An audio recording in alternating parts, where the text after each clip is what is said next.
Olá, hoje a gente vai mergulhar fundo numa das narrativas mais, dramáticas e impactantes da Bíblia inteira. Estamos falando aqui da análise de Gênesis capítulo 7, o registro momento a momento do grande dilúvio. E olha, a história é tão avassaladora quanto as próprias águas que ela descreve. O tema central desse capítulo não tem como ser mais direto ou mais sombrio. A gente está falando literalmente do fim de toda a vida em terra seca.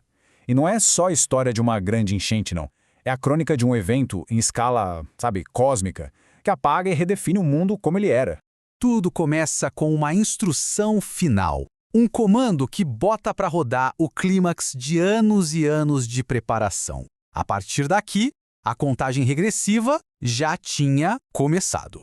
Então, vamos dar uma olhada nisso. A ordem para Noé é bem clara, mas o ponto-chave aqui é o porquê. Sabe, não é um ato de salvação aleatório. O texto faz questão de dizer que Noé foi escolhido por ser justo. E isso cria um contraste gigante com o resto da geração dele e, de certa forma, justifica essa ação tão drástica que estava por vir.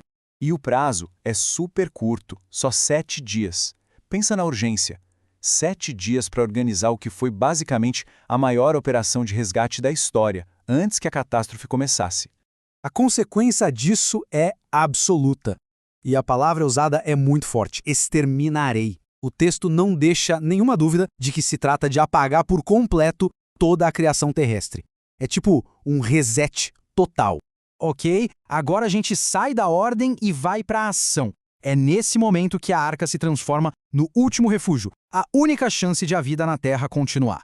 E só para a gente ter uma dimensão do tempo, o texto é super específico nisso. O dilúvio começa quando Noé tem exatos 600 anos de idade. 600 anos! Essa idade dá um peso, épico, patriarcal pro evento todo.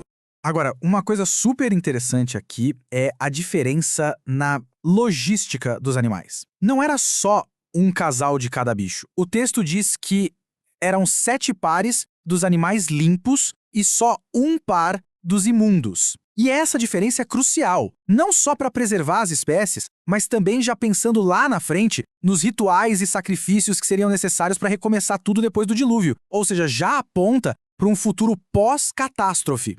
E aqui está a lista completa de quem embarcou. 8 pessoas, Noé e a esposa, seus 3 filhos, Sem, Cã e Jafé, e as esposas deles, e claro, uma representação completa de todo o reino animal da terra e do ar. A arca era literalmente um mundo em miniatura. E esse aqui é um dos momentos mais marcantes do capítulo todo. A porta não é fechada por Noé por dentro. O texto diz que o próprio Senhor a fechou por fora. É um ato que sela tudo, sabe? Um ponto sem volta, que separa de vez o mundo que seria salvo do mundo que seria destruído. Então, com todo mundo a bordo e a porta selada, a narrativa foca no evento principal.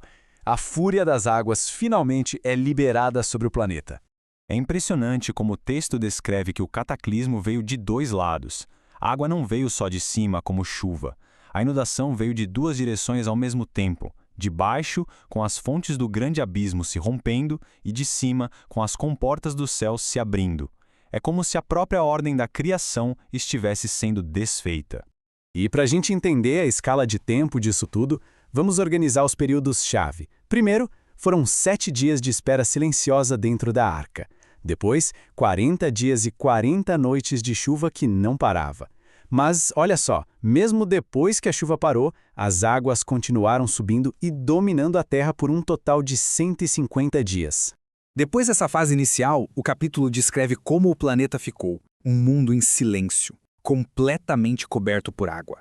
A escala da inundação é uma coisa impressionante. O texto diz que as águas subiram 15 côvados. Isso dá mais ou menos uns 7 metros, acima do pico das montanhas mais altas. Não tinha simplesmente nenhum lugar para se esconder. E o resultado é listado com uma clareza que chega a ser devastadora. Toda forma de vida na Terra, aves, animais domésticos, animais selvagens, todo tipo de criatura que rasteja e, claro, todos os seres humanos. Tudo pereceu. A repetição aqui serve para enfatizar que a destruição foi total.